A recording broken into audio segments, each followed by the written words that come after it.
विशेष अधिवेशनात मराठा आरक्षणाच्या मसुद्याचं कायद्यात रूपांतरण करण्यासाठी राज्यातील सर्व आमदारांनी जास्तीत जास्त मतदान करावं. अखिल भारतीय मराठा महासंघाचे पश्चिम महाराष्ट्र अध्यक्ष विलास देसाई. मराठा आरक्षणासाठी विशेष अधिवेशन होणार आहे.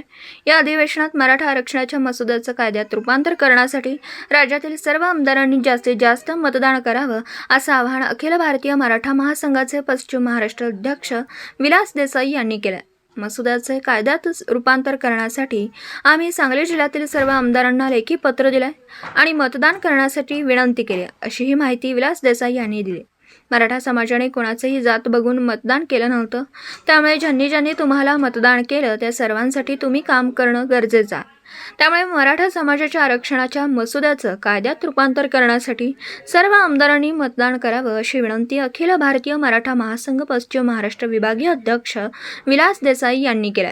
मिरजेमध्ये आयोजित पत्रकार परिषदेदरम्यान देसाई हे बोलत होते.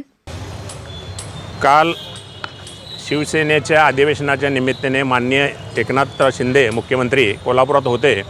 काल त्यांनी आम्हाला 5 जिल्ह्यातील समन्वयकांना मीटिंगसाठी बोलवलं होतं आणि त्या ठिकाणी आम्ही पहिली मागणी त्यांच्याकडे अशी केली की मनोज जरांगे पाटलांची प्रकृती अतिशय गंभीर आहे आणि तुम्ही इथनं तातडीनं त्यांचं उपोषण सोडवायसाठी प्रयत्न करा, ही आमची काल त्यांच्याकडे एक प्रमुख मागणी होती.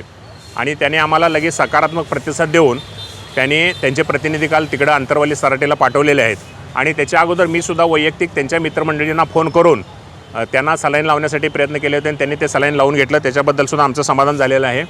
आणि आम्ही आता उद्याचं जे 20 आणि 21 तारखेला मराठा आरक्षणाच्या बाबतीत विशेष अधिवेशन जे शासनानं बोलवलेलं आहे, ह्याच्यासाठी या जिल्ह्यातील 10च्या 10 आमदारांना आम्ही लेखी पत्र दिलेले आहेत. आणि त्यांना आम्ही अशी मागणी केलेली आहे की जे 26 जानेवारीच्या दिवशी जो मसुदा तयार झालेला आहे आमच्या मराठा आरक्षणासाठीचा, त्याचं कायद्यात रूपांतर करण्यासाठी आता काल मागासवर्ग आयोगाचा जो अहवाल आहे तो शासनाकडे प्राप्त झालेला आहे.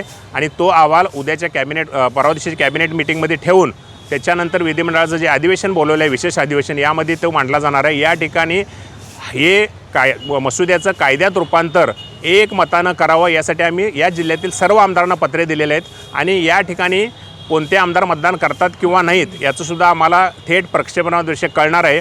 परंतु आमचं असं म्हणणं आहे की आम्ही काय कुठल्या आमदाराला जात बघून मतदान केलेलं नाही. त्यामुळे त्यांनीसुद्धा ज्या लोकांनी मतदान केलेलं आहे त्या समाजासाठी तुम्ही काम करणं हे तुमचं कर्तव्य आहे आणि हे कर्तव्य बजावून तुम्ही मराठा समाजाला न्याय देण्याचा भूमिका तुम्ही पार पाडावी, अशी आमची एक मागणी आहे. याच्याबरोबरच काल आम्हाला मुख्यमंत्र्यांच्यावर जी बैठक झाली तर त्या ठिकाणी मुख्यमंत्र्यांनी किस्सा सांगितला की एका मुलीचं त्यांनी रात्री बातमी ऐकली की फी भरायला तिच्याकडे अर्धे पैसे होते आणि अर्धे पैसे नव्हते म्हणून तिने आत्महत्या केली.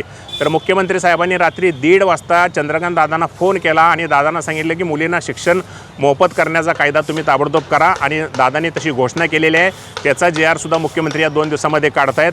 अशा पद्धतीनं काल आम्ही मुख्यमंत्र्यांना भेटून मागणी केलेली आहे. आणि विशेष म्हणजे आमचं असं म्हणणं आहे की उद्याचं अधिवेशन हे खूप महत्त्वाचं आहे मराठा समाजासाठी. आणि यामध्ये कोणत्याही परिस्थितीत या सांगली जिल्ह्यातील तर सर्व महाराष्ट्रातील आमदारांनी एकमतानं या मसुद्याचं कायद्यामध्ये रूपांतर करून मराठा समाजाला न्याय द्यावा.